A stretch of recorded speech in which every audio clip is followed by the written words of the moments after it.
नमस्ते, प्रणाम, जय श्री राम। दोस्तों, मेरा नाम पूजा मिश्रा है। हमारे चैनल का नाम पूजा मिश्रा दिव्य गीत है। आप लोगों को मैं एक शादी ब्याह में गाया जाने वाला नटका गीत सुनाने जा रही हूँ। आप लोगों को पसंद आए तो लाइक शेयर सब्सक्राइब जरूर करिएगा, और जो भी देखें हमारा फुल वॉच वीडियो देखें। Thank you.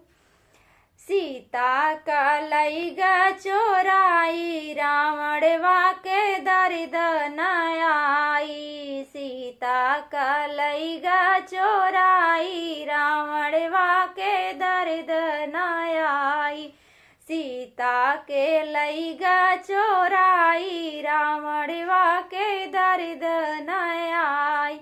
जब सीता गली पाछे परगेवा, जब सीता गली पाछे परगेवा, राम ही राम गहराई, रावणवा के दर्द न आई। राम ही राम गहराई, रावणवा के दर्द न आई। सीता का गैल चोराई, रावणवा के दर्द न आई।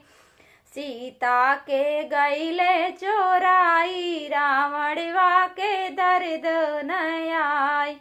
जब सीता गले बीचे जंगल में, जब सीता गले बीच जंगल में, शरण शरण गहराई, रावणवा के दर्द न आई।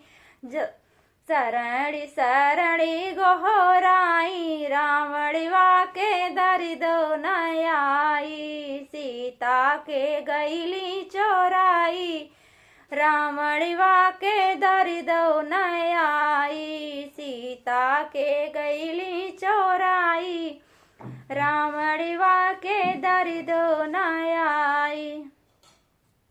जब सीता गली रंगी महल में, जब सीता गली रंगी महल में, कैसे कलाज बचाई, रावणवा के दर्द न आई। कैसे लाज बचाई, रावणवा के दर्द न आई। सीता के गैले चोराई, रावणवा के दर्द न आई। सीता के गैले चोराई, रावणवा के दर्द न आई।